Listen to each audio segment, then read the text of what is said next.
आप मीठा ऐसा बनाएं जिसकी खुशबू पूरे मोहल्ले तक फैल जानी चाहिए। वही पता तो चले कि वाकई में लजीज वाला मीठा बना है। मीठे में अगर खुशबू ना आए तो बस बात नहीं जमती। चटपटे लजीज खानों के साथ अगर आपको भी क्रेविंग रहती है कुछ हल्का सा मीठा खाने की, तो बस इसे बनाकर सजा लीजिए और स्टोर कीजिए। अस्सलाम वालेकुम, मैं हूँ किरण और आप देख रहे हैं यूट्यूब चैनल किरण के खाने। इस मीठे को तैयार करने के लिए पहले तो हमें यहाँ पर दाने के साथ बहुत ही रबड़ी टाइप का, खोए टाइप का हमें दूध तैयार करना है। वैसे तो हलवाई की शॉप से खोया मिल जाता है, फीका मावा, लेकिन इस रेसिपी में उसका इस्तेमाल हम नहीं करेंगे। ये हमें जो इसका थोड़ा सा पतला, लेकिन इसमें दाना भी बनना चाहिए दूध में, तो वो हम आपके साथ साथ साथ शेयर करते हैं। पहले आपने आधा किलो दूध को ना स्टार्ट में ही पकने के लिए रख देना है। जब आप इस मीठे को बनाएंगे, दूध में जैसे उबाल आएगा उसके बाद मीडियम आंच पे आपने इसे पकने देना है। और इस मीठे को बनाने में आप 2 चूल्हों का इस्तेमाल कीजिएगा, एक पर फिर मीठा बनाते रहिएगा और साथ साथ ये दूध भी पककर तैयार हो जाएगा। यहाँ पर इसके ऊपर मोटी तय आती रहेगी मलाई की। हर 2-3 मिनट के बाद आपने इसका ध्यान रखते रहना है ताकि ये कढ़ाई पर लगे ना। मीडियम आंच पर पकाएंगे तो ज़्यादा टाइम नहीं लगेगा। आधा दूध जो है वो इसमें से पक कर ड्राई होगा, इसमें दाना भी बनेगा और इसके ऊपर अच्छी खासी इसके अंदर मलाई भी जमा होगी इसी दूध से। तो इसे हम पकने देते हैं 20 मिनट तक। तब तक हम यहाँ पर एक अलहदा से हमने कढ़ाई ली है। अच्छा, मिल्क केक भी हम इसी कढ़ाई में बनाएंगे, तो चाशनी इसी में बना रहे हैं। तो ऐसा आपने बर्तन लेना है फिर जिसमें आपको पकाने में आसानी हो, क्योंकि इसमें थोड़ी मेहनत हो जाती है। यहाँ पर हमने सबसे पहले 150 ग्राम चीनी ली है जिसमें आधा कप पानी डाला है। अच्छा, जिस कप से हमने चीनी ली है फुल भरकर, उसी का हाफ़ हमने पानी लिया है। पानी हमने हाफ़ ही लिया, बल्कि हाफ़ से भी थोड़ा कम ही लिया है, क्योंकि हमें चिपचिपी चाशनी बनानी है। ज़्यादा पानी इस्तेमाल कर लेना तो चाशनी बनाने में बहुत टाइम लग जाता है। तो यहाँ पर पहले आपने मीडियम आंच करके चीनी को अच्छी तरह पानी में मेल्ट कर लेना है। उसके बाद चूल्हे की आंच को आपने 2 मिनट के लिए हाई करना है। हाई करके इस चाशनी को अच्छी तरह पकाना है। 2 मिनट स्टार्ट में आप पकाकर पहले एक मरतबा चेक कर लीजिएगा, क्योंकि यहाँ पर बहुत ही ज़्यादा एकदम से गाढ़ी भी हो जाती है चाशनी, तो हमें एकदम से इतनी ज़्यादा गाढ़ी भी चाशनी नहीं चाहिए। यहाँ पर देखें, अब ये चिपचिपी बनी है लेकिन इसमें तार नहीं बन रहा, यानी कि इसे मज़ीद 1 मिनट और पका लेते हैं। तकरीबन 3 से 4 मिनट का टाइम लगेगा चाशनी पकाने में, लेकिन चाशनी इस तरह की बननी चाहिए। उसमें एक पतली सी तार बननी चाहिए। तार बहुत पतली है, यानी कि रास्ते में वो तार टूट भी रही है, तो इसी तरह की तार इसमें बननी चाहिए।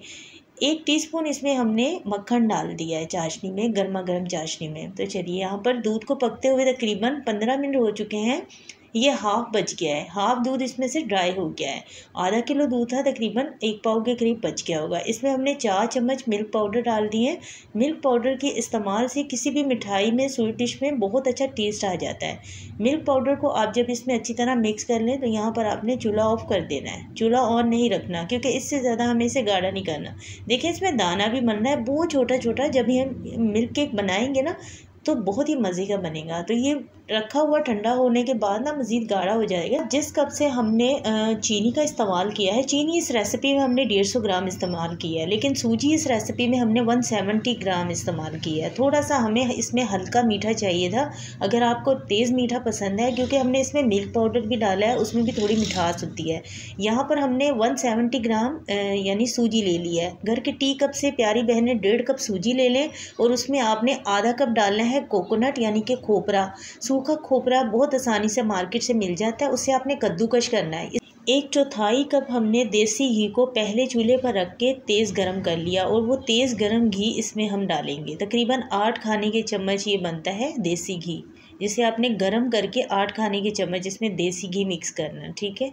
अगर देसी घी ना हो तो फिर आप इसमें मक्खन का भी इस्तेमाल कर सकते हैं, जैसे कि हम साथ साथ मक्खन भी ले रहे हैं थोड़ा थोड़ा।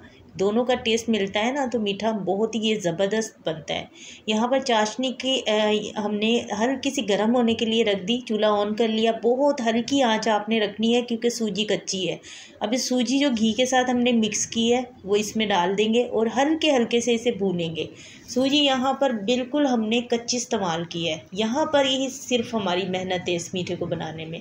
हल्की आंच पर हमने भूनना है। सूजी भुन भी जानी चाहिए और इसमें से खुशबुएं भी आएँ, लेकिन सूजी जलने ना पाए। यहाँ पर बस हमें इस चीज़ का ध्यान रखना है कि सूजी जले ना। शुरू में भूनते हुए आपको थोड़ा सा मुश्किल लगेगा, लेकिन फिर उसके बाद आप देखेंगे कि कमाल हो गया। ये तो बहुत ही ज़्यादा हल्का होता जा रहा है, क्योंकि तकरीबन 5 से 6 मिनट के बाद ये इस तरह से बनना शुरू हो जाएगा। उसके बाद तो आपके लिए भुनाई करना और आसान हो गया। लेकिन चूल्हे की आंच बिल्कुल स्लो रखनी है, बिल्कुल हल्की आंच पर हम इसे भून रहे हैं। देखिए इसका कलर चेंज नहीं हुआ, लेकिन खुशबुओं से माशाल्लाह से हमारा पूरा घर महक रहा है। इस जगह पर आपने इसमें पिसी हुई इलायची का पाउडर डाल लेना है, ठीक है, वो ज़रूर डालना है, उससे बेहतरीन खुशबू हो जाएगी। एक फुल चम्मच भर कर डालना है। हमने भी डाला है, लेकिन हमसे स्किप हो गया था वीडियो में। तो यहाँ पर इतना ही हमने भुना है, क्योंकि कलर हमने चेंज नहीं करना। उसके बाद इसमें हमने जो दूध तैयार किया है वो देखिए पतला ही है अभी, इतना ज़्यादा हमने उसे गाढ़ा नहीं था किया। और ठंडा होने के बाद ना वो कितना ज़्यादा गाढ़ा हो गया है। इसी तरह आपने रूम में ही रख के उसे ठंडा करना है। थोड़ा थोड़ा करके डालें और इसे मिक्स करते रहें।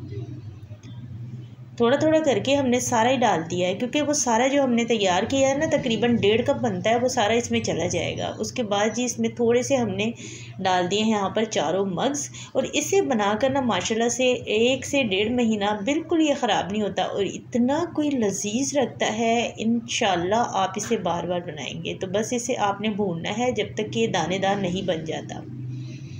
तकरीबन 6-7 मिनट तक अच्छी तरह भून लीजिएगा। लास्ट में इसमें आप पिसे हुए बादाम भी इस्तेमाल कर सकते हैं और पिस्ता, जो भी आपको ड्राई फ्रूट्स पसंद है आप इस्तेमाल कर सकते हैं। और यहाँ पर ये बिल्कुल तैयार है। इससे ज़्यादा हमने इसका कलर चेंज नहीं करना। अब चूल्हे की आंच को बिल्कुल हल्का करके इसे पूरी कढ़ाई में हमने इस तरह से फैला देना है, ताकि इसकी एक तह जो नीचे से है ना वो अच्छी खासी थोड़ी सी ना लाइट ब्राउन सी हो जाए और एक तह ऊपर वाली जो है वो वाइट ही रहे। तो बिल्कुल हमने इसी तरह किया। सिर्फ 6 से 7 मिनट आप छोड़ेंगे। कढ़ाई इतनी तेज़ गर्म होती है, एक तह इसकी जो है वो नीचे से हल्की गोल्डन ब्राउन हो जाएगी और एक ऊपर से बिल्कुल वाइट ही रहेगी। तो इस तरह से आपने किसी भी केक पैन, हमने तो यहाँ पर केक पैन लिया है, लेकिन आप कोई भी सिल्वर स्टील का छोटा बाउल इस्तेमाल कर सकते हैं। उसमें आपने फ़ौरन गर्मा गर्म को सेट कर देना है। ठंडा होने के बाद ये थोड़ा क्रिस्पी हो जाता है। सूजी की जो टुकड़ी हलवा है, अगर आपने कभी घर पर बनाया है, बिल्कुल उसी की तरह खाने में ये लगता है, उसी की तरह का ये बनकर तैयार होता है। लेकिन ये बहुत ज़्यादा टेस्टफुल, ना ज़्यादा ये सॉफ्ट, ना ज़्यादा ये इतना ऐसा कि ये खाया ही ना जाए। ये यानी कि बहुत ही मज़ेदार सा इसका टेस्ट है। तो यहाँ पर ये बनकर तैयार है। बस ये फ़ौरन से सेट हो जाता है, इसलिए फ़ौरन से सेट करने के बाद इस तकरीबन आप 15-20 मिनट रखें। उसके बाद इसकी कटिंग करें। माशाल्लाह से इस तरह से कटिंग करें और अपने घर वालों के साथ एंजॉय करें। अगर आज की रेसिपी अच्छी लगी है तो एक प्यारा सा कमेंट्स करें, हमारे चैनल को सब्सक्राइब करें और इसे ज़्यादा से ज़्यादा अपनी फैमिली फ्रेंड्स में शेयर करें। Thank you for watching. Allah हाफिज़।